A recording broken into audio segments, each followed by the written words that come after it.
વિદ્યાર્થી મિત્રો, very good morning to all of you. Chapter number 9 સવર્ગ સંયોજનો, નવા ચેપ્ટર તરફ આપણે આગળ વધવાનું છે આજે. બરાબર, ચેપ્ટરનું નામ છે સવર્ગ સંયોજનો. પ્રથમ પ્રશ્ન આપને એવો થાય કે સર આ કયા પ્રકારનું સંયોજન છે? સવર્ગ સંયોજન એટલે કેવું સંયોજન? ચર્ચા કરીએ એ પહેલા આપણે જોવું છે કે આ જે ચેપ્ટર છે એ કેટલા માર્ક્સમાં પૂછાય છે. તો આની અંદરથી MCQ 2 છે, 2 માર્ક્સનો એક પ્રશ્ન છે અને 4 માર્ક્સમાં એક પ્રશ્ન છે. ટોટલ 8 માર્ક્સનું આ ચેપ્ટર છે. કદાચ જો મારી ભૂલ ના થતી હોય, બરાબર, તો આ ચેપ્ટર છે એ કેટલા માર્ક્સનું છે? 8 માર્ક્સનું ચેપ્ટર છે. બરાબર, ઓકે. હવે કદાચ મારી ભૂલ ના થતી તો 8 માર્કનું જ છે. બરાબર, લગભગ મારા ખ્યાલથી મારી ભૂલ નથી. આ પ્રમાણે જ પૂછાય છે કે 2 MCQ હોય, બરાબર, 2 માર્કનો એક પ્રશ્ન પૂછાય ને એક 4 માર્ક્સનો પ્રશ્ન આની અંદરથી પૂછાય છે. કારણ 4 માર્કના પ્રશ્ન પૂછાય એવા 4 ચેપ્ટર આપણી પાસે છે. બરાબર, એક દ્રાવણ ચેપ્ટર આપણે કદાચ એની વાત કરી ગયા. બરાબર, એક આ સવર્ગ સંયોજનો વાળું ચેપ્ટર છે. બરાબર, અને પછી એક ચેપ્ટર ઓર્ગેનિકનું છે અને એક લગભગ વિદ્યુત રસાયણ, ત્રીજું ચેપ્ટર વિદ્યુત રસાયણમાંથી નથી આ વખતે નીકળી ગયું નવી બ્લુ પ્રિન્ટમાંથી, એના બદલે રાસાયણિક ગતિકીમાં આવી ગયું. ઓકે, એ જ્યાં ત્યારે આવશે ત્યારે હું તમને કહીશ. બરાબર, 4 માર્ક્સનો પ્રશ્ન આની અંદરથી પૂછાય છે, ફાઇનલ છે. કદાચ મારી ભૂલ MCQ કે 2 માર્કમાં થતી હોય તો કદાચ, મને ખબર નથી, પણ લગભગ મારા ખ્યાલથી આ પ્રમાણે મેથડ છે. બરાબર, હવે આ જે ચેપ્ટર છે એ ચેપ્ટરનું નામ આપને આપેલું છે સવર્ગ સંયોજનો. હવે સવર્ગ સંયોજનો એટલે કેવા સંયોજનો? બરાબર,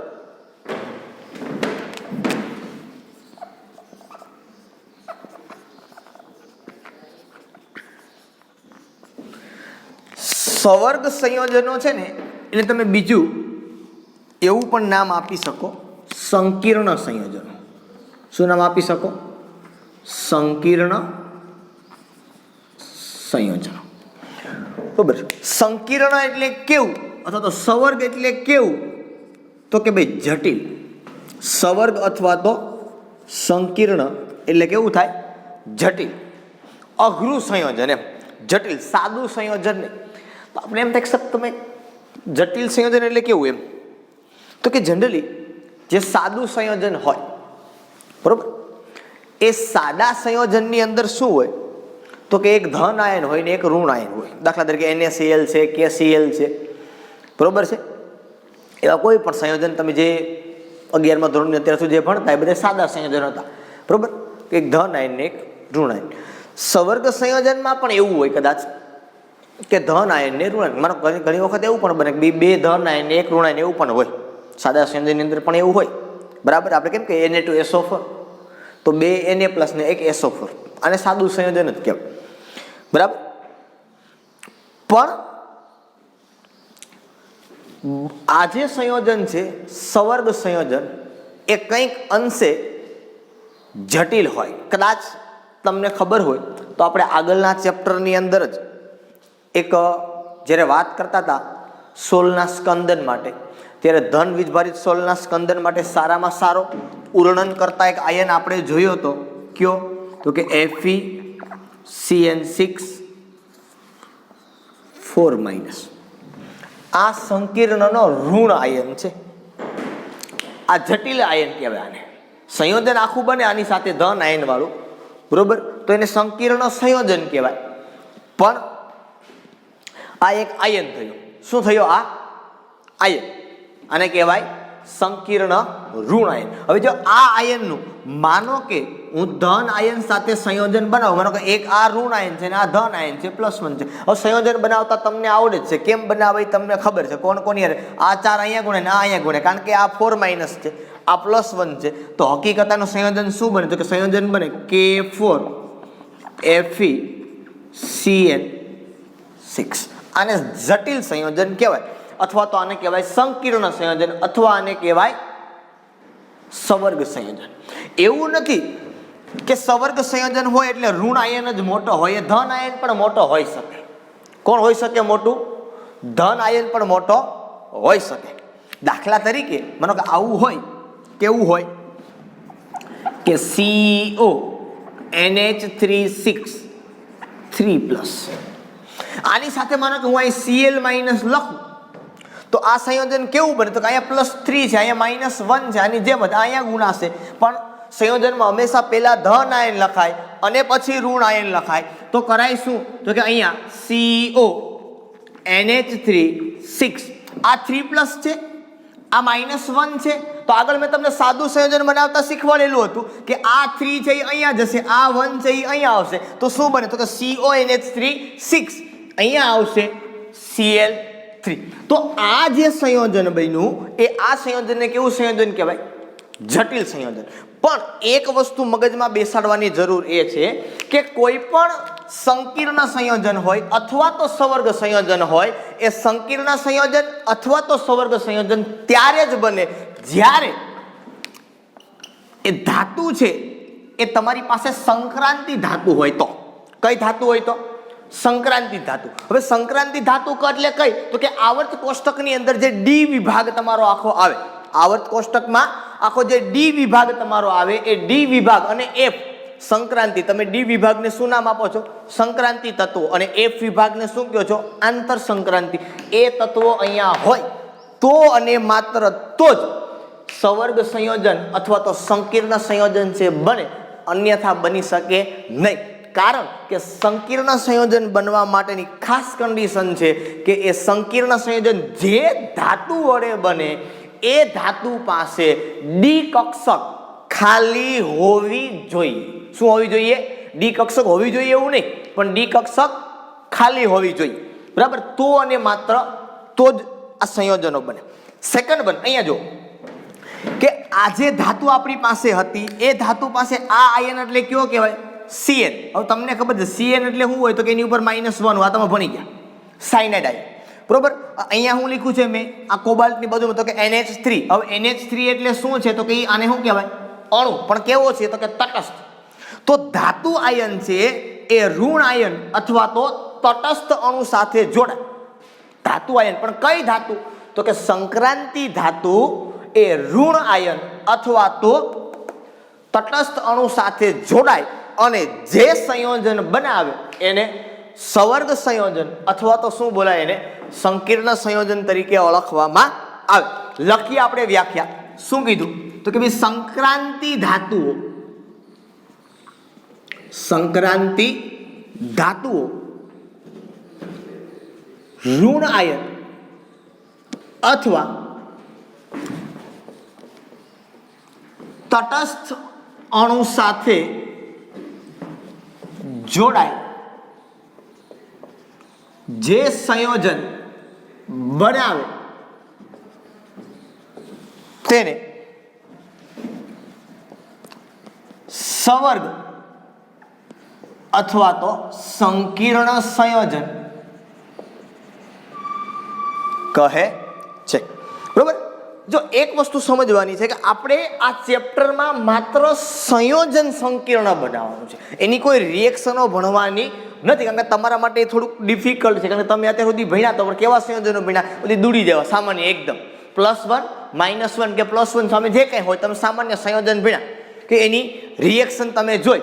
પણ આવા જે સંકીર્ણ સંયોજનો તમે કદાચ થોડાક જોયેલા છે, કદાચ તમે યાદ કરો, મેં તમને આગળ 6થા ચેપ્ટરની અંદર ધાતુ કર્મ વિધિવાળા ચેપ્ટરની અંદર જ્યારે આપણે નિક્ષાલન જોયું હતું ત્યારે ગોલ્ડ અને સિલ્વરમાંથી નિક્ષાલન કર્યું હતું ત્યારે આપણે સંકીર્ણ બનાવ્યો હતો. એ ઉપરાંત મોન્ડ કાર્બોનિલ પદ્ધતિમાં NiCO4 આપણે બનાવ્યો હતો. બરોબર? નિકલનું શુદ્ધિકરણ માટે. તો જે તે સમયે આપણે વાત કરી હતી, પણ એ સંયોજન કેવી રીતે બને, શું એની કન્ડિશનો હોય, એ બાબતની આપને ખબર હતી નહીં. કદાચ બાયોલોજી વાળાને વધારે બાબતની આ જાણ હશે કે ક્લોરોફિલ છે, હિમોગ્લોબિન અથવા તો વિટામિન B12. બરોબર? આ બધા સંકીર્ણ સંયોજનો છે જેમાં અનુક્રમે ક્લોરોફિલની અંદર કોબાલ્ટ ધાતુ હોય, હિમોગ્લોબિનની અંદર Fe ધાતુ હોય વિટામિન B12 એની અંદર આ ક્લોરોફિલમાં, I am sorry for that, ક્લોરોફિલમાં મેગ્નેશિયમ હોય અને વિટામિન B12 કોબાલ્ટ. બરાબર. તો કહેવાનો મતલબ એવો છે, બરાબર, કે આ દરેકની અંદર કંઈક ધાતુઓ છે એ આ પ્રકારે રહેલી હોય. હિમોગ્લોબિન Fe, આપણા શરીરની અંદર જે બ્લડ છે એની અંદર હિમોગ્લોબિન નામનો કણ હોય અને એની અંદર Fe ધાતુ છે એ રહેલી હોય, સેમ વિટામિનની અંદર. બરોબર. તો આ બધાને સવર્ગ સંયોજન અથવા તો કેવા સંયોજન કહેવાય? સંકીર્ણ સંયોજન. સર આ સંયોજન છે એનો ઉપયોગ શું?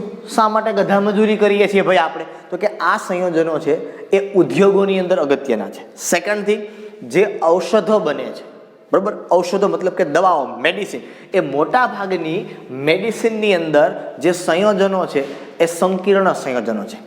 સેકન્ડ થિંગ, આપણે જે ફોટો પાડીએ છીએ અને ફોટો પાડ્યા પછી આપણે મતલબ જે કેમેરાવાળા ફોટો આપણો પાડે અને એ પછી ફોટો સાફ કરીને તમને જ્યારે આપે, એ જે ફોટો જ્યારે સાફ થાય, બરાબર, ત્યારે એની અંદર સંકીર્ણ સંયોજન હોય છે. એ પાણી એ દ્રાવણની અંદર જ સાફ થાય, નહીંતર તમારું મોઢું છે એ કાળું આવે. બરોબર. એ જે કંઈ રૂપાળું આવે છે, જે કંઈ આપણે ઇફેક્ટ ને બધું થાય છે એ બધું સંકીર્ણ સંયોજનના કારણે છે. અથવા તો ઘણા બધા ઉત્સેચકો આપણા શરીરની અંદર જે રાસાયણિક પ્રક્રિયાઓ કરે છે એ ઘણા બધા ઉત્સેચકો પણ એ કંઈક સંકીર્ણ સંયોજનોના બનેલા છે. બરોબર. કેવી રીતે છે, કઈ કઈ જગ્યાઓ પર સંકીર્ણ સંયોજનો છે, એના ઉપયોગ થાય છે, શા માટે થાય છે, આવી નાની નાની દરેક બાબતો છે. આ દરેક બાબતોનો આપણે આ ચેપ્ટરની અંદર અભ્યાસ કરવાના છીએ. આ વાત થઈ તમારા ચેપ્ટરની અથવા તો ચેપ્ટરની પ્રસ્તાવના કે આવું આવું આપણે ભણવાનું છે. બરોબર. કોને ખાસ યાદ રાખજો કે સંકીર્ણ સંયોજન કોને કહેવાય. હજી આની વધારે વિગત આપણે વાત કરશું આ ચેપ્ટરની અંદર, પણ એટલું મગજમાં હોવું જોઈએ કે સંકીર્ણ સંયોજન તો જ બને જો એ સંક્રાંતિ ધાતુ બરોબર હોય. અને મેઇન વસ્તુ એ છે, સંક્રાંતિ ધાતુ કરતાં પણ માનો કે અહીંયા તમે જુઓ તો Mg ધાતુ છે પણ એ સંક્રાંતિ નથી, છતાં પણ એ સંકીર્ણ સંયોજન બનાવે છે. એ આપણે આગળ જશું એટલે અમુક ખામીઓ અને એ ઉપરાંત ખામીઓ છતાં અમુક શરતોને આધારે કે શરતોને આધીન આ સંકીર્ણ સંયોજનો છે એ બનશે. કેવી રીતે બનશે એની ચર્ચા આપણે ચેપ્ટરની અંદર કરશું. આગળ ઉપર આપણે સમજવું છે કે ભાઈ આ સંકીર્ણ છે ને બને છે કઈ રીતે. એક તમને પ્રશ્ન તમારા મગજની અંદર સળગાવી દઉં. શું સળગાવી દઉં કે સર એક પ્રશ્ન થાય, તમે 11મા ધોરણથી ભણતા હો છો કે સર આ Fe છે, બરોબર. હવે Fe તો તમે અમને ત્યાં આવું શીખવાડેલું હતું. કેવું તો કે Fe+2 હોય અને Fe કેટલી હોય? +3. તો એનો મતલબ શું થયું તો કે આ Fe+2 અને આ Fe+3 તો આની સાથે જોડાય કેટલા શકે? કાં તો -2 અને કાં તો -3. કારણ કે સેટિસ્ફેક્શન એટલાથી જ થાય. તો સર આ તો 6 જોડાણા સાઇનાઇડ. સાઇનાઇડ માઇનસ છે પણ કેટલા જોડાવ જોઈએ? હું તમને એમ કહું કે ભાઈ તમારી પાસે Na+ છે તો સામે ઋણ છે એ કયો જોડાઈ શકે? તો કે માનો તમે સામે ઋણ મોટો લ્યો તો Na+ ની સંખ્યા વધવી જોઈએ. માનો કે હું -1 લઉં તો એ એક જ Cl જોઈ, અહીંયા 2 જોઈએ નહીં, કારણ કે અહીંયા +1 છે તો એને સંયોજકતા આ વીજભાર છે એને સંતોષવા માટે -1 જ ચાલે, બીજો કોઈ ન ચાલે. તો એક જ જોઈ. માનો કે હું SO4 લખું, શું લખવું અહીંયા? SO4 2 તમે સંયોજન કેવું બનાવી નાખો છો તો કે સંયોજન આવું બને Na2SO4. તો અહીંયા 2 Na+ થઈ ગયા. એનો મતલબ કે જેટલો ધન વીજભાર છે એટલો સામે ઋણ વીજભાર હોવો જોઈએ કોઈ સંયોજન. કારણ કે સંયોજન એ વિદ્યુતની દ્રષ્ટિએ તટસ્થ હોય. સંયોજન કેમ આપણે લખ્યું હોય NH3 તો આ તટસ્થ અણુ બોલે કે સંયોજન બોલે. વિદ્યુતની દ્રષ્ટિએ કેવું હોય? તટસ્થ. પ્રશ્ન ત્યાં સળગે છે ક્યાં કે સર અહીંયા Fe છે એ કાં તો +2 હોય ને કાં તો +3 હોય, તો આ +2 ને +3 ની જગ્યા ઉપર 6 Cn કેમ જોડાણ? કેવી રીતે? એક ઉપરાંત બીજો પ્રશ્ન કે કોબાલ્ટ છે એ કોબાલ્ટમાં પણ સેમ. સર કોબાલ્ટ +3 હોય તો અહીંયા NH3. એક તો પેલો પ્રશ્ન સર આ પ્લસ હોય તો અહીંયા માઇનસ જ જોડાય. આ NH3 તો કેવો છે? એ ખુદ સંયોજન છે તો એ કઈ રીતે જોડાઈ શકે? સમજમાં આવે છે આખી વસ્તુ કે એ કઈ રીતે જોડાઈ શકે? આ સળગતા પ્રશ્નો છે એનું સોલ્યુશન આપણે આ ચેપ્ટરની અંદર કરવાના છીએ કે ભાઈ કેવી રીતે આ શક્ય બને. શક્ય બને છે એ વસ્તુ ફાઇનલ છે એટલે જ આ ચેપ્ટરની કથા આપણે કરવાની છે. બરાબર. હવે કેવી રીતે શક્ય બને છે કે આવું હોય તો સર કઈ રીતે શક્ય બની શકે કે કોઈ ધન આયન સાથે સર ઋણ આયન તો જોડાઈ શકે, આપને ખબર છે, પણ કોઈ ધન આયન સાથે તટસ્થ અણુ કઈ રીતે જોડાઈ શકે? બરાબર છે. અને એ તટસ્થ અણુ જોડાય તો પણ પાછા કેટલા સર જોડાવા જોઈએ? તો કે જેટલી ખાલી જગ્યા છે એટલા. અહીંયા કેટલી જગ્યા છે? તો કે +3. સર અહીંયા તો 6 જોડાણ. હવે આ કઈ રીતે શક્ય બને છે? તો આની પાછળ કારણ શું છે એ બધી ચર્ચા આપણે ચેપ્ટરની અંદર કરવાના છીએ. અને એ ચેપ્ટરને આપણે આગળ વધારીએ એના માટે, એ સમજવા માટે આપણે જોવાનું છે વર્નરનો સિદ્ધાંત. Very important topic. વર્નરનો સિદ્ધાંત exam point of view IMP તમને એક્ઝામની અંદર પૂછાઈ શકે. શું પૂછાશે એ તમને વર્નરનો સિદ્ધાંત સમજાવું પછી તમને ખબર પડશે. વર્નરે શું કર્યું? આલ્ફ્રેડ વર્નર સ્વીડિશ રસાયણ શાસ્ત્રી હતો. આ આલ્ફ્રેડ વર્નરે શું કામ કર્યું? તો કે એણે આ સંકીર્ણ સંયોજનો છે એનો અભ્યાસ કર્યો. એ તો પહેલાં એ જ કરે. આપણે હોય તો શું કરે ખબર? સ્ટેટસ મૂકીએ, પહેલાં અપલોડ કરીએ, હું આ કરું છું એમ. આ વૈજ્ઞાનિકોનું કામ બિચારાનું શાંતિવાળું હતું કે જે તે સમયે સ્ટેટસ અપલોડ થતા ને, એટલા માટે એ લોકો શું કામ કરતા, બરોબર? વર્નરે આનો ભૌતિક અને રાસાયણિક, મતલબ ભૌતિક અને પ્રાયોગિક બંને અભ્યાસ કર્યો. આવા સંયોજનો બનાવ્યા. માનો કે એને આ સંયોજન બનાવ્યું K4 તો આના ભૌતિક ગુણધર્મ જોયા. આનો રંગ કેવો છે, આની વાસ કેવી છે, આનું ઉત્કલન બિંદુ કેટલું છે, કે આનું ગલન બિંદુ કેટલું છે, આની ઘનતા કેટલી છે, આ સોલિડ છે, લિક્વિડ છે કે ગેસ છે, આ બધા એના ભૌતિક ગુણધર્મ થાય. પછી તો કે એના રાસાયણિક ગુણધર્મનો અભ્યાસ કર્યો, બરોબર? પ્રેક્ટિકલી એણે આ બંને ગુણધર્મનો અભ્યાસ કર્યો. અને એ અભ્યાસના અંતે વર્નરે કંઈક નવું જ માર્કેટની અંદર આપ્યું. શું આપ્યું? તો કે વર્નરે એવું કીધું કે ધાતુ આયન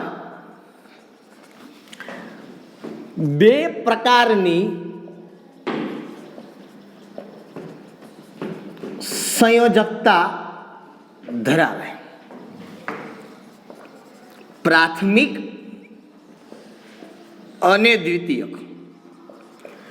ફરી પાછો મગજની અંદર સળગતો પ્રશ્ન આપણા મગજમાં આવે, સર સંયોજકતા એટલે તો ખબર કે વીજભાર +1 +2 +3. જો એક વસ્તુ મગજમાં બાંધીને રાખજો કે ધાતુ છે એટલે ધન વીજભાર જ હોય. ધાતુ છે એટલે કયો વીજભાર હોય? ધન વીજભાર જ હોય. પછી એમાં પૂછવાનું ન હોય કે તમે ધન છો કે ઋણ છો. આપણે કોઈ વ્યક્તિ છે, બરોબર, આપણે ખબર હોય કે ભાઈ ફલાણા ભાઈ, તો પછી પૂછાય હે તો હું મેલમાં ટીક કરું કે ફિમેલમાં? કોમન સેન્સનો પ્રશ્ન છે ને. ભાઈ કીધું તો પછી મેલ જ હોય, એ કઈ પૂછવાની વાત નથી. એમ હું તમને કહું છું કે આ ધાતુ આયન કીધું એટલે ધાતુ હંમેશા ધન વીજભાર ધરાવે. ધોરણ 12માં આપને આટલો કોમન સેન્સ હોય એવું હું ધારી શકું તમારી સામે. ઓકે, વર્નરે શું કીધું કે ધાતુ આયન એ 2 પ્રકારની સંયોજકતા ધરાવે, પ્રાથમિક અને દ્વિતીયક. તો આપને પાછો પ્રશ્ન થાય કે સર સંયોજકતા ધરાવતું આ તો અમને ખબર હતી, પણ આ પ્રાથમિક સંયોજકતા અને દ્વિતીયક સંયોજકતા એટલે કેવી એ અમને ખબર નથી. ઓકે, વર્નરે આ જે વાત કરી કે ધાતુ આયન 2 પ્રકારની સંયોજકતા ધરાવે, એણે આ બધી માથાકૂટ કરી. સંકીર્ણ સંયોજનોનો અભ્યાસ કર્યો, એના ભૌતિક ગુણધર્મ જોયા, એના પ્રેક્ટિકલી એનો અભ્યાસ કર્યો, એના પ્રાયોગિક ગુણધર્મ જોયા, અને એ બધા ગુણધર્મના અંતે આને કથન આપ્યું. આપણે કોઈ વ્યક્તિ છે એને ઓળખતા હોય તો આપણે કહીએ ને આ જાડી ધાર છે, ક્યાં કઈ ખબર પડે? આ કયા આધારે તમે કથન આપી શકો? તમે એના સંપર્કમાં હોય, તમે એની સાથે ઘણો સમય વિતાવેલો હોય, બરોબર છે, તમારી સામે એ પ્રકારનું કંઈક કાર્ય થયેલું હોય અને તમે જોયેલું હોય, પછી તમે એમ કહો સર આ તો આવો છે. સેમ વર્નરે આવું કીધું, આપણે એવું કહીને વર્નર આવું કહે. આમાં સાયન્ટિસ્ટમાં આપણામાં આટલો ફેર, બરોબર? ઓકે, આ વસ્તુને સમજવી હોય તો શું કરે? તો વર્નરે આને શું કર્યું ખબર? કેવી રીતે કર્યું હતું ગુણધર્મને? તો વર્નરે કોબાલ્ટ ક્લોરાઇડ અને એમોનિયાનું મિશ્રણ કર્યું. કોનું મિશ્રણ કર્યું એને? કોબાલ્ટ ક્લોરાઇડ એટલે COCl3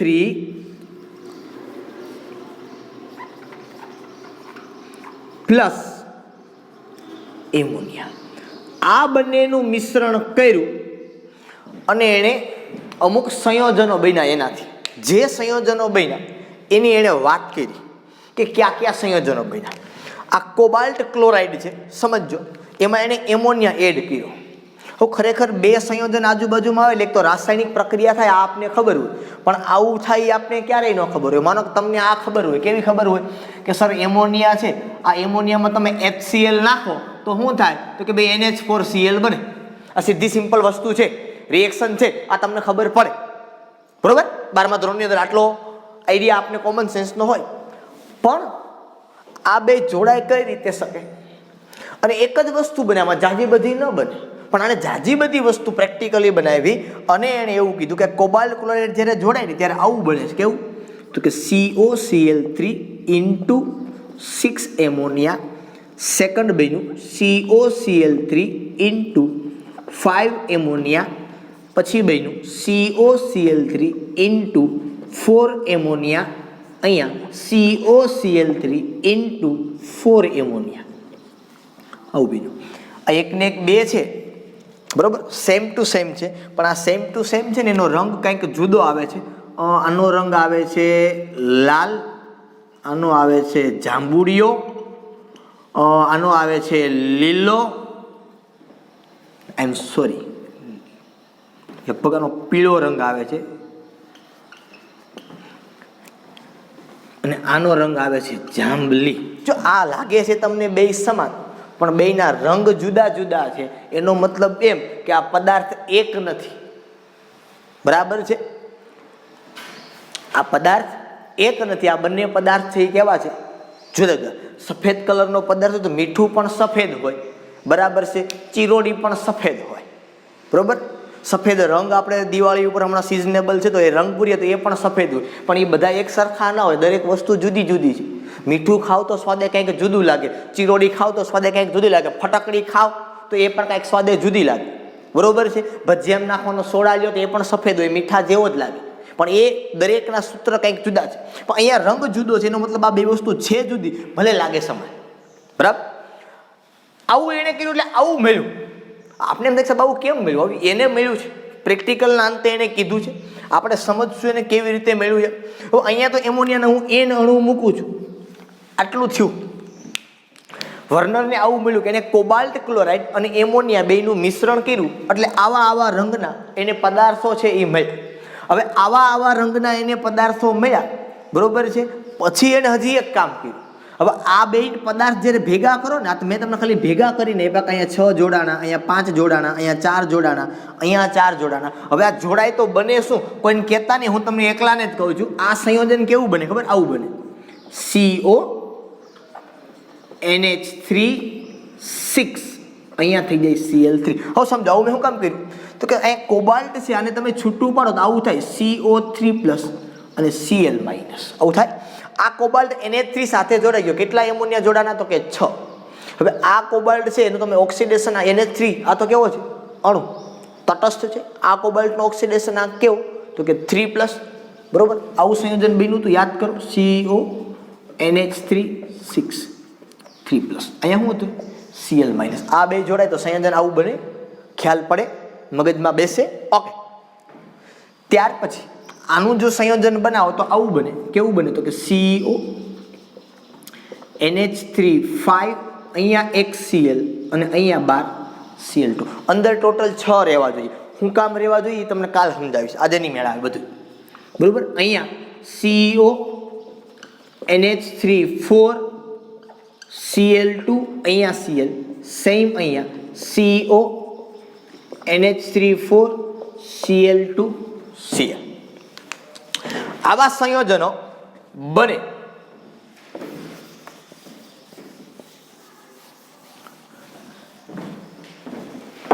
વર્નરને ખબર નહોતી કે આવું બન્યું છે.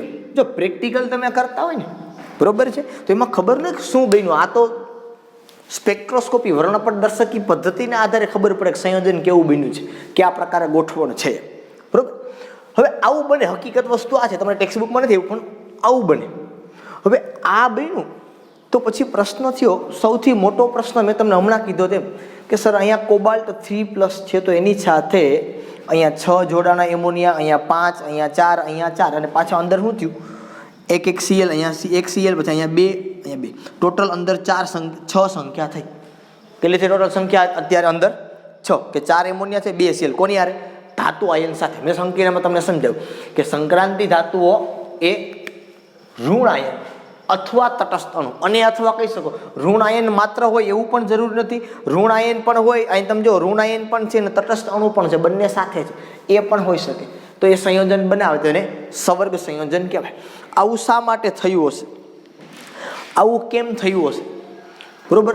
પહેલી વાત તો એક, આવું કઈ રીતે થયું હશે? થયું છે એ વાત ફાઇનલ છે, કઈ રીતે થયું હશે આવું એ વસ્તુ મારે તમને સમજાવવી છે. ઓકે, આવી આપણે કે અહીંયા કોબાલ્ટ સાથે 6 એમોનિયા છે. કોમન સેન્સના નિયમ પ્રમાણે તમને ખબર હોય, તમે 11મા ધોરણની અંદર ચેપ્ટર નંબર 4 રાસાયણિક બંધન અને આણ્વીય રચના નામનું ચેપ્ટર ભણી ગયા. એની અંદર આપણે જુદા જુદા સંયોજનો છે એનો આકાર બનાવતા શીખા કે મધ્યસ્થ ધાતુ પરમાણુની આસપાસ 6 અણુઓ કે પરમાણુઓ જોડાયેલા હોય તો આકાર માત્ર ને માત્ર એક જ બને. અને એ કયો બને તો કે એ આકાર બને અષ્ટફલક. કયો આકાર બને? અષ્ટફલક આકાર બને. બરોબર, તમને ખબર છે. હવે આ કોબાલ્ટ છે, આ કોબાલ્ટની આસપાસ આ એમોનિયા છે એ જોડાણા.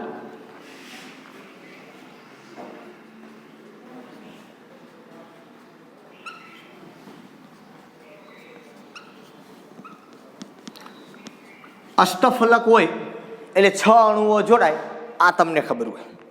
બીજી વાત મારે તમને કેવી છે, તમને ખબર છે કે એમોનિયા પાસે અબંધકારક ઇલેક્ટ્રોન યુગ્મ હોય.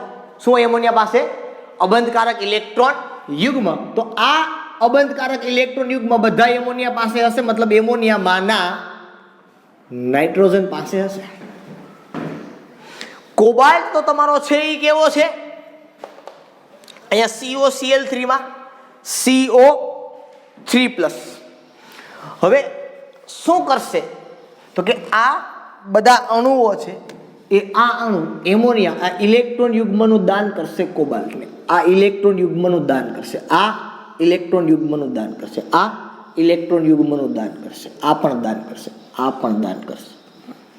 અષ્ટફલક અણુ બન્યો એ તમને ખબર પડે છે. બરોબર, કે કંઈક આવી રીતે હોય.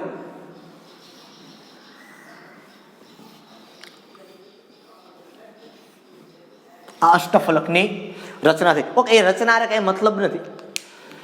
ઇલેક્ટ્રોન યુગ્મનું દાન કર્યું તો તમને એ બાબતની જાણ છે અથવા તો ખ્યાલ છે કે અહીંયા એને ઇલેક્ટ્રોન યુગ્મનું દાન કર્યું અને આ બંધ બન્યો. આ બંધને કયો બંધ કહીએ છીએ આપણે? તો કે આ બંધને કહેવાય સવર્ગ સહસંયોજક બંધ. શું કહેવાય એને? સવર્ગ સહસંયોજક બંધ.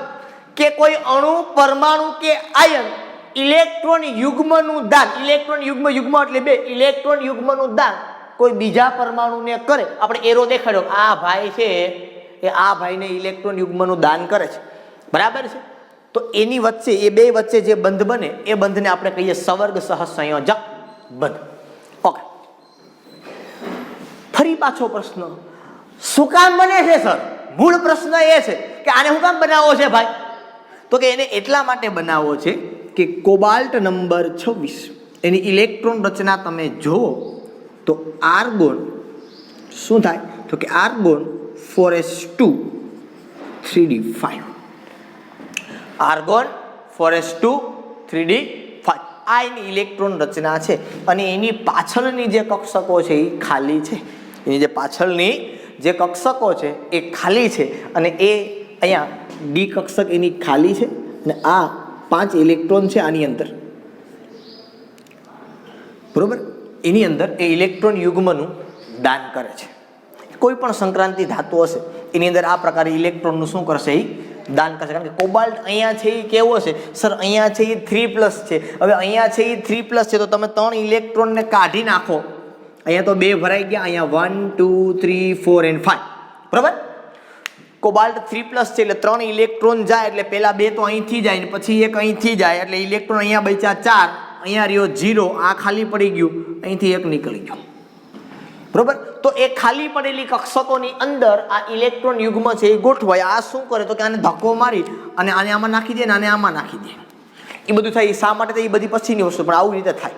અને પછી જે ખાલી કક્ષકો પડે એ કક્ષકોની આ અંદર આ ઇલેક્ટ્રોન યુગ્મ દાન થાય. બરોબર, એ કેવી રીતે થાય ને આ દરેક આપણે વ્યવસ્થિત રીતે આના સંકરણ પણ જોવાના છીએ કે કેવી રીતે આનું સંકરણ થાય. જેમ તમે 11મા ધોરણમાં મેં તમને ચોથા ચેપ્ટરમાં સમજાવ્યું હતું, મિથેનનું સંકરણ, ઇથેનનું સંકરણ, PCl5 SF6, બરોબર. એ દરેકના સંકરણની જેમ વાત કરી હતી એમ અહીંયા પણ આપણે એની વાત કરશું. તો આ કારણોસર ઇલેક્ટ્રોન યુગ્મનું દાન કરે કોબાલ્ટમાં, એટલે એની ખાલી રહેલી કક્ષકોની અંદર આ ઇલેક્ટ્રોન યુગ્મ ગોઠવાય અને એના કારણે એ બે વચ્ચે બંધની ચર્ચા અથવા તો બંધન છે એ થાય, નહીતર થઈ શકે નહીં. ઓકે, હવે આ બંધ છે એ કેટલા બન્યા, બરોબર? તો કે આ બંધ છે એ સવર્ગ સહસંયોજક બંધ બન્યા અને એનો સવર્ગ આંક બોલાય. શું બોલાય? સવર્ગાંક અથવા તો સવર્ગ આંક કયો તો પણ ભલે, અને શું બોલે? સવર્ગાંક અથવા તો સવર્ગ આંક, જુદું બોલો તો. કેટલા આવા બંધ છે કે 1 2 3 4 5 અને 6. તો કોબાલ્ટનો સવર્ગ આંક થયો 6. આ સવર્ગાંક એ બીજું કંઈ નથી, એ છે એની દ્વિતીયક સંયોજકતા. આ જે છે એ શું છે? એની દ્વિતીયક સંયોજકતા, બરોબર. એ પણ 6 સવર્ગાંક છે. દ્વિતીયક સંયોજકતા એટલે શું ખબર પડી? હવે શું તો કે કેટલા બંધ બનાવે છે, કેટલા ઋણ આયન કે તટસ્થ અણુ જોડાય છે. આની દ્વિતીયક સંયોજકતા કેટલી થઈ? 6. આની દ્વિતીયક સંયોજકતા કેટલી? કે 5 અને 1 6. અહીંયા તો કે 4 ને 2 6. અહીંયા 4 ને 2 6. તો આ જેટલા અણુ બનાવ્યા હતા એ દરેકની અંદરની દ્વિતીયક સંયોજકતા કેટલી બની? તો કે આ દરેકની દ્વિતીયક સંયોજકતા બની 6. રેવડી? ઓકે, આ સવર્ગાંક કયો અથવા તો કયો એને એની દ્વિતીયક સંયોજકતા. ફરી પાછો પ્રશ્ન, સર તો આ પ્રાથમિક સંયોજકતા કઈ? તો કે પ્રાથમિક સંયોજકતા એ ધાતુ પરમાણુનો ઓક્સિડેશન આંક. પ્રાથમિક સંયોજકતા એટલે શું? તો કે ધાતુ પરમાણુનો ઓક્સિડેશન આંક એ પ્રાથમિક સંયોજકતા છે, બરોબર. પ્રાથમિક સંયોજકતા એ શું છે? તો કે ધાતુનો ઓક્સિડેશન આંક. દ્વિતીયક સંયોજકતા એટલે શું છે? તો કે સવર્ગાંક અથવા તો શું કહેવાય? તો કે સવર્ગ સહસંયોજક બંધની સંખ્યા. સવર્ગ સહસંયોજક બંધની સંખ્યા કેટલી બની? અથવા તો ધાતુ પરમાણુ સાથે જોડાયેલા તટસ્થ અણુ અથવા તો ઋણ આયનની સંખ્યા. સેકન્ડ વન, આ ભાઈ ઇલેક્ટ્રોન યુગ્મનું દાન આ ભાઈને કરે છે. તો જે યાદ કરવાનો પ્રયત્ન કરો સંતુલન ચેપ્ટરને, બરાબર, કે જે ઇલેક્ટ્રોન યુગ્મનું દાન કરે એને લુઈસ બેઝ કહેવાય. તો આ ભાઈ લુઈસ બેઝ થયા. ઇલેક્ટ્રોન યુગ્મનું દાન કરે એને શું કહેવાય? કોણ દાન કરે છે ઇલેક્ટ્રોન યુગ્મ? તો કે એમોનિયો. આ એમોનિયો ઇલેક્ટ્રોન યુગ્મનું દાન કરે છે તો એ શું બન્યો? Louis base. મતલબ જે તમારી દ્વિતીયક સંયોજકતા છે એ કઈ છે? તો કે લુઈસ બેઝની સંખ્યા. કોબાલ્ટ છે એ શું કરે છે? તો કે ઇલેક્ટ્રોન યુગ્મને સ્વીકારે છે. તો ઇલેક્ટ્રોન યુગ્મને સ્વીકારે તો એને કહેવાય લુઈસ એસિડ. તમે ભણી ગયા આ બાબતને સંતુલન ચેપ્ટરમાં મેં તમને ભણાવેલું છે 11મા ધોરણમાં કે જે ઇલેક્ટ્રોન યુગ્મ સ્વીકારે એને લુઈસ એસિડ કહેવાય, જે ઇલેક્ટ્રોન યુગ્મનું દાન કરે એને લુઈસ બેઝ કહેવાય. અથવા તો આ લુઈસ બેઝને તમે લિગેન્ડ પણ કહી શકો ઇંગ્લિશમાં. શું કહેવાય એને? લિગેન્ડ. કોમ્પ્લિકેટેડ થાય છે થોડુંક સર, બહુ નવું આવે છે, બધું બહાર છે. કાંઈ કારણ એ છે કે તમે પહેલી વખત આનો અભ્યાસ કરો છો. તમે અત્યાર સુધી અભ્યાસ કર્યો પણ કોનો? તો કે સાદા સંયોજનનો. આજે સંયોજન હું ભણાવું છું, અત્યારે જેની વાત કરું છું એ કંઈક નવા જ પ્રકારનું છે, જે તમે ક્યારેય જોયું જ નથી, જે તમે ક્યારેય સમજ્યું જ નથી. એટલે આ બધું નવું લાગશે. થોડુંક સહન કરજો, બળતરા થશે, પણ તમારી પાસે બીજો વિકલ્પ પણ નથી. ઓકે, ચાલો. તો સમજમાં આવી આખી વસ્તુ. આ ધાતુ છે એ શું છે? તો કે લુઈસ એસિડ. આ ભાઈ ધાતુ સાથે જોડાયેલા છે એ શું છે? લુઈસ બેઝ અથવા તો શું કહેવાય એને? લિગેન્ડ. એ દરેક શબ્દ હું સમજાવવાનો છું આના પછીના ટોપિકમાં, પછીના લેક્ચરમાં, બરોબર. હવે મગજમાં બેઠું. પ્રાથમિક સંયોજકતા એટલે ધાતુનો ઓક્સિડેશન આંક. આમાં તમને આનો ઓક્સિડેશન આંક ગણતા આવડે કેટલો થાય એમ? આપણે રેડોક્સ પ્રક્રિયાના આખા ચેપ્ટરની અંદર બહુ બધા ઓક્સિડેશન આંક ગણ્યા છે. બરોબર. સપોઝ છતાં પણ તમને એક ઓક્સિડેશન આંક ગણતા શીખવાડી દો. માનો કે આવું છે CO NH3 અને અહીંયા Cl3. કોબાલ્ટનો ઓક્સિડેશન આંક ગણવો હોય તો કેમ ગણાય? તો કે કોબાલ્ટ પ્લસ 6 ઇન્ટુ એમોનિયાનો 0 પ્લસ 3 ઇન્ટુ Cl નો -1 ઇક્વલ ટુ 0. બરાબર. તો કોબાલ્ટ પ્લસ 6 ઇન્ટુ 0 0 3 ઇન્ટુ -1 એટલે -3. Cobalt -3 equal to 0. Then cobalt equal to +3. તો આને કહેવાય એની પ્રાથમિક સંયોજકતા. આવું વર્નરે કીધું હતું, હું નથી કહેતો. બરાબર. કે પ્રાથમિક સંયોજકતા એટલે કઈ? તો કે એ ધાતુનો ઓક્સિડેશન આંક, જે ધાતુ હોય એનું. બરોબર છે. દ્વિતીયક સંયોજકતા એટલે શું? તો કે દ્વિતીયક સંયોજકતા એટલે સંવર્ગાંક અથવા તો એને કહેવાય સંવર્ગ સહસંયોજક બંધની સંખ્યા અથવા તો કહેવાય લિગેન્ડની સંખ્યા અથવા તો કહેવાય લુઈસ બેઝની સંખ્યા અથવા હજી કેવું હોય તો કહેવાય શું કહેવાય? જગ્યા નથી મારી પાસે અને ચેકી દઉં. હજી એને કેવું હોય તો કહેવાય સંવર્ગ સ્થળ નિર્દેશકની સંખ્યા. શું કહેવાય? હજી કેવું હોય તો અથવા સંવર્ગ સ્થળ નિર્દેશકની સંખ્યા, આવું પણ કહી શકાય. બરાબર. 3 વસ્તુ કહી શકાય. ચિંતા નહીં કરતા, નવું લાગે છે પણ દરેક વખતે દરેક લેક્ચરમાં દરેક શબ્દો આપણે રિપીટ કરવાના છીએ. દરેક શબ્દને રિપીટ કરશું દરેક લેક્ચરમાં એટલે તમારા મગજની અંદર કેમ અત્યારે હું એમ બોલું ઓક્સિડેશન આંક તમને નવું લાગે, સોડિયમ નવું લાગે નહીં, જૂનું. સેમ આ પણ તમને ધીમે ધીમે જૂનું થઈ જશે. બરાબર છે. ઓકે, વાત આવીએ મૂળ મુદ્દા ઉપર. વર્નરે શું કીધું હતું? તો કે એણે એવું કીધું હતું કે ધાતુ આયન 2 સંયોજકતા ધરાવે, પ્રાથમિક અને દ્વિતીયક. પ્રાથમિક કોને કહેવાય એ મેં તમને સમજાવ્યું. દ્વિતીયક કોને કહેવાય એ મેં તમને સમજાવ્યું. શા માટે ધરાવે એ પણ મેં તમને સમજાવ્યું. કારણ કે એટલા માટે ધરાવે કે ધાતુ પરમાણુ છે એની પાસેની ડી કક્ષક છે એ કેવી હોય? ખાલી હોય. અને ખાલી કક્ષકમાં એ ભાગીદારી નથી કરતો, ઇલેક્ટ્રોન યુગ્મ સ્વીકારે છે સીધો સામેથી. કારણ કે કોઈ પણ કક્ષકમાં 2 ઇલેક્ટ્રોન સમાય એટલે બંને ઇલેક્ટ્રોન સીધું એ દાન સ્વીકારે છે. બરોબર. આ ભીખલા છે, ભિખારી છે, ભીખ માંગે સીધી અને આપી દે છે, એની પાસે જગ્યા ખાલી છે. બરાબર. ઓકે, એટલા માટે આ બધી વસ્તુ થાય છે. બરોબર. નહીતર થવાની કોઈ સંભાવના નહોતી. હવે બીજી વાત, જ્યારે વર્નરે આ વાત કરી ત્યારે હજી એક પ્રાયોગિક અવલોકન એને કર્યું. એને પ્રાયોગિક અવલોકન શું કર્યું હતું? ફરી પાછા એ મુદ્દા ઉપર આવી કે કોબાલ્ટ ક્લોરાઇડ અને એમોનિયાનું મિશ્રણ કર્યું એટલે એને આવા રંગના પદાર્થો મળ્યા. બરોબર. એટલે આવું બન્યું હોય, આ તમને ટેક્સ્ટ બુકમાં નથી કહેવામાં આવ્યું પણ આવું બન્યું હોય એ હું તમને કહું છું. પછી એને શું કર્યું? તો કે એની અંદર આ દરેકની અંદર એને સિલ્વર નાઇટ્રેટ ઉમેર્યું. શું ઉમેર્યું? એ દરેકની અંદર સિલ્વર નાઇટ્રેટ. અને એને અવલોકન કર્યું, અહીંયા સિલ્વર નાઇટ્રેટ ઉમેર્યું, અહીંયા પણ સિલ્વર નાઇટ્રેટ ઉમેર્યું. આ દરેકમાં આ આખા મિશ્રણમાં એને શું ઉમેર્યું? Silver nitrate. હવે ઉમેર્યા પછી શું થાય? જોજો, આ રિએક્શન થઈ ગઈ નાખી કે આ સંયોજન વત્તા સિલ્વર નાઇટ્રેટ આની અંદર નાખ્યું. હવે તમને ખબર છે શું ખબર છે?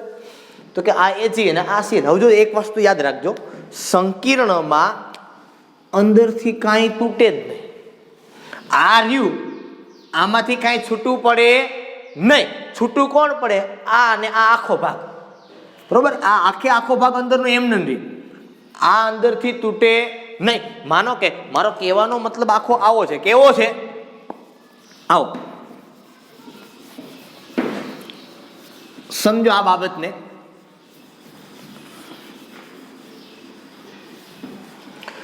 કહેવાનો મતલબ એવો છે, માનો કે આપણી પાસે આવું છે CO NH3 Cl અને Cl2. બરોબર. આને છૂટા પાડવા હોય તો કેમ છૂટા પડે? તો કે આમ પડે CO NH3 Cl, અહીંયા 2+ અને Cl-. અંદરથી આ NH3 આ છે ને આ છૂટો ન પડે. આ માનો આમ હોય તો આમ ન થાય કે CO3+ અને NH3 અને Cl-. આવું શક્ય નથી. એક વખત સંકીર્ણ બની ગયો પછી પૂરું, પછી અહીંયાથી છૂટો પડી શકે નહીં. બરોબર. એટલે આવી રીતે છૂટું પડી શકે. આ સંયોજન આમ છૂટું પડે, આવી રીતે છૂટું પડી શકે નહીં. બરાબર. હવે મેં આની અંદર શું ઉમેર્યું છે? AgNO3. હવે AgNO3 ઉમેર્યું તો અહીંયા તો તમને ખબર છે ને આ છૂટું કેમ પડે, તો કે આ છૂટું આમ પડે Ag પ્લસ NO3 માઇનસ. તો શું થાય? તો કે આ Ag કોની હારે જોડાય? આની હારે. કારણ કે અહીંથી છૂટું કેમ પડવાનું? તો કે આમ CO NH3 આની ઉપર કેટલા આવશે? 3 પ્લસ અને Cl માઇનસ. આ Cl3 છે. કોણ કોની હારે જોડાય ખબર પડે? બરાબર છે. શું થાય? તો કે આ આની હારે જોડાઈ જાય, આ 3 પ્લસ અને આ, એટલે શું થાય? તો આની વાત નથી કરતો, પણ આ શું બને? તો કે AgCl. કેટલા AgCl બને? તો કે અહીંયા કેટલા Cl છે? 3. તો અહીંયા કેટલા બને? તો કે 3. તો અહીં શું થઈ જાય? 3 AgCl. તો અહીં તમારે 3 લખવા પડે તો તમને 3 AgCl મળે. મગજમાં બેઠે. બાકી આ તમને બનાવી લેજો જાતે, બરોબર? એ તમને ખબર પડે શું બને ને કેવી રીતે બનશે. સેકન્ડ વન, અહીંયા પણ એમ જ થશે, પણ અહીંયા Cl કેટલા છે? 2. તો અહીંયા Ag કેટલા જોઈએ તમારે? 2. તો અહીંયા શું બનશે? 2 AgCl વત્તા કાંઈક બનશે, પણ શું બનશે કે તો નથી. સેમ અહીંયા એક કેટલા Cl છે? 1 જ. તો અહીંયા શું બનશે? AgCl. સેમ અહીંયા શું બનશે? તો અહીંયા પણ શું બનશે? AgCl. એક જ બનશે, બરોબર? અહીંયા 3 પ્લસ છે, અહીંયા NO3 માઇનસ છે, આ 3 લીધા એટલે આ પણ 3 હોય ને આવી રીતે. આ પણ 3 છે, આ પણ 3 Ag પ્લસ, આ પણ 3 NO3 માઇનસ. આ બેને તમે જોડો એટલે તમને ખબર પડે, બરોબર? શું બને? એક લખી દઉં તમને અહીંયા CO NH3 6, પછી અહીંયા શું થાય? તો કે NO3 થ્રાઇસ. શું બની જાય? NO3 thrice. સેમ અહીંયા બને, બરોબર? NO3 ટ્વાઇસ આવે, અહીંયા ખાલી NO3 આવે, કારણ કે જેમ Cl3 છે એની જગ્યા ઉપર NO3 આવશે. નથિંગ એલ્સ, કાંઈ નવું નથી આવવાનું, છે એ જ આવશે. પણ આ AgCl છે, આનું અવક્ષેપન થાય. શું થાય? આનું અવક્ષેપન થાય, બરોબર? આ તો વર્નરને નહોતી ખબર કે આવું બન્યું. મેં તમને પહેલાં પણ કીધું, હજી પણ કહું છું. વર્નરને ખાલી આ જ ખબર પડી કે પીળો રંગ છે, જાંબુડિયો છે, લીલો છે, જાંબલી રંગ છે, આવું છે.